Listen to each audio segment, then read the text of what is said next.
everyone, I'm going to get a message from the Gilded Tarot Royale. Angels, can I have a clear card or two? What do we need to know? What is the guidance for the collective today?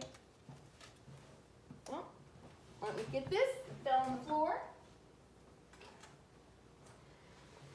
Okay, so the Two of Wands, and I am a intuitive reader. I have tons of decks, and they show me which decks to use because of the different pictures and stuff. And what they're showing me with this is crossing the finish line, okay? And whenever this card came out, it flew under my desk. I had to get up and go over and get it. And they're saying to finish this, you just might have to get up, get out of your seat, and finish this. That's what they're telling me. You know what your pot of gold is at the end of the rainbow. You know what your finish line is.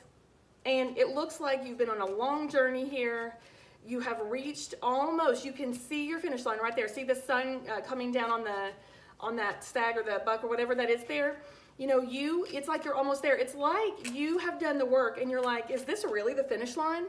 And I feel like you might be exhausted and you might have just, walked away from a situation and it looks like you're packed and you're like almost afraid because maybe you've been planning this a long time. Maybe this journey has been a really long journey. And maybe it's been almost like a fantasy in your mind and you've been taking little steps and it's been taking a long time, but you're finally there. And the angels are saying, we know you're tired, but it's time to get up and cross that finish line. Your pot of gold is there waiting on you. The life of your dreams is there waiting on you. It might not all be there at once, but you know what this is about. For a lot of you, this could be a divine connection, like a masculine counterpart coming toward you, or you, the angels, whenever I do divine connections, they always tell me to let the divine masculine counterpart reach out first or kind of be the leader because it takes the pressure off of them. But they always say that's not a hard and fast rule. Like, your own connection, so you listen to your intuition, but that's just kind of something that they tell me. So if that's the masculine and you're the finish line, or, if this is you and you see him coming to the finish line, or you feel him coming, they might be saying, well, you might have to get up and cross that finish line. It doesn't mean that you reach out to him first. It means get yourself vulnerable and open and ready and not having unforgiveness, And if this is about, it could be something even like paying off debt. You might have been paying off debt a little bit. You might have been saving money, and now is the time to pay off that last debt, shut down those credit cards, and live debt free. And you might be like, oh, well, it's like sometimes at the end of stuff, we kind of can tend to self-sabotage because we're afraid that we don't deserve it, or we're afraid we're going to mess it up, or for whatever reason, okay? So the angels are just saying, this is it, and you don't have to cross any finish line. You can turn around and go back. You can sit right there. The angels, and they're not saying that in a smart aleck way. They're saying, this is your life. You can do what you want, okay? And I'm going to actually, since I'm an intuitive reader, I'm going to look at this and see if they're giving me anything else.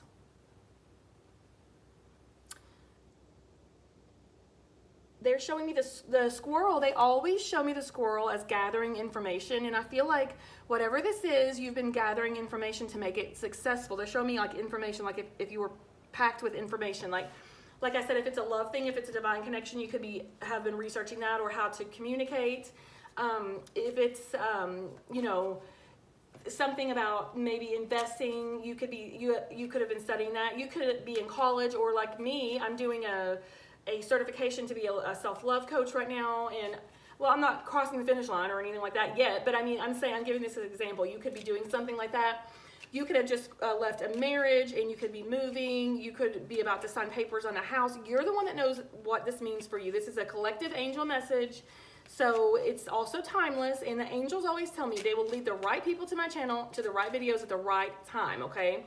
And if you feel in your gut this is for you, then it is. And then you can ask your angels or guides or whoever you connect with for signs based on this, and you will see them if you look out for them, okay? I promise you. So you've been gathering information, and it feels like you've gathered tons of information. You've studied and studied. I got this the other day, and it's time to actually put it into practice and cross that finish line, okay? This is a very positive energy. I feel very excited. I feel a little tired, taken back also, because that's the energy they're giving me. And you know what else they're showing me? They keep showing me the deer there, his shadow. And I feel like shadows may be, you know, the what you see is like the dark parts of yourself. You might feel like you're not worthy of whatever this big thing is, because I feel like this is something that you care about so much, like maybe even the most important thing in the world to you.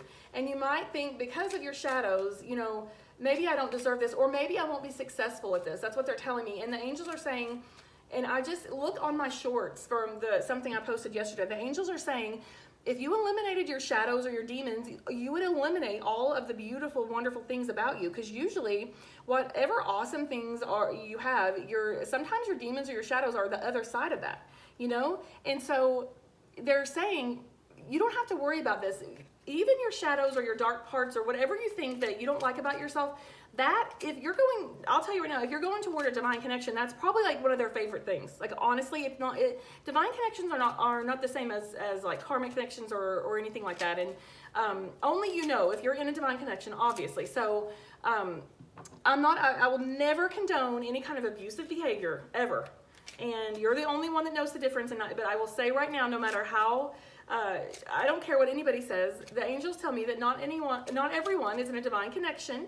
And I know there's like this new documentary out on Netflix, making it even worse, this whole twin flame documentary. But I haven't even watched it. I watched a few minutes of it, and at the very beginning when they said everyone has a twin flame, and by the time you finish this course, you'll be with your twin flame, I just turned it off, because the thing is, the angels tell me very clearly almost every time I do one of these readings for a divine connection reading, not everyone is in a divine connection. They're very different, and they definitely don't say if you just do this, by the end of that you'll be with them. The angels, they say if you have a timeline, it's going to get obliterated anyway. So I don't know those people, and I'm not judging them, but I'm just going to say I think that anyone can exploit any idea. You know, like any idea. Think about it. Weight loss, mental health, money, twin flames, love. You can exploit any idea. So I would just say take that with a grain of salt. And if you want to call yourself a twin flame or a soulmate or a divine counterpart or an unconditional lover, it doesn't matter. It's love, and you know what's for you, okay? So I don't know. I just felt like I was supposed to interject that there. Anyway, your shadows are not going to keep you from being successful. They're going to be the thing that makes you successful. This is what the angels are saying. It's coming through so clear, and I just feel like I'm going to burst because it's so strong. They're saying you are stronger than you think. You are loved more than you could ever imagine, and the things you don't like about yourself are pretty much the things that are going to cause success in this. Because what someone else might have thought was unlovable or intolerable, or they didn't want to work with you, or they didn't want to be your business partner, or whatever, if you're in a divine connection or you're going toward your mission and building a business or a new job or a new country or a new house, those are going to be the things that make you successful there, because you will have worked through those things. And yes, you'll still have them, but you know what? You've learned a lot. You've learned how to manage them. And that is truly, I don't even know what this means. I just know that they're saying that's literally what's going to make this successful. Okay? They're not saying let your demons run free and be mean to somebody. No, of course not. They're saying that you've learned from those. And you might as well accept yourself, because you're not supposed to be perfect. Perfect is boring. You're perfectly imperfect, and you are perfect for your mission, your person, and your soul family that's supposed to be in your life. Okay? And they're even showing me those animals. They're saying for your pets. Okay? So a lot of you all might want to work with animals. That might be your kids, you know. They're really showing me that very, very clearly. So I feel like a lot of you all are really in touch with animals, and you can call on Archangel Ariel. She works with the material world, like if you need money or something, but also she works with pets and animals. She's in charge of them. So if you're trying to build like maybe a farm or some kind of business with animals or something, like a grooming business or something, you call on Archangel Ariel and she'll help you with that. So that's a very I'm actually getting chills. I don't know. It's just I'm seeing someone with a lot of animals and caring for animals, and that's very, very beautiful. So whatever this is, there's the finish line. It's your choice when you cross it, okay? If you want to take a breath, if you want to take, a little rest, that's fine, but it's there, it's yours, and it might just be time to get up and cross your finish line, okay? So that's the message. I hope this blessed you, and I hope you all have a beautiful day. Bye-bye.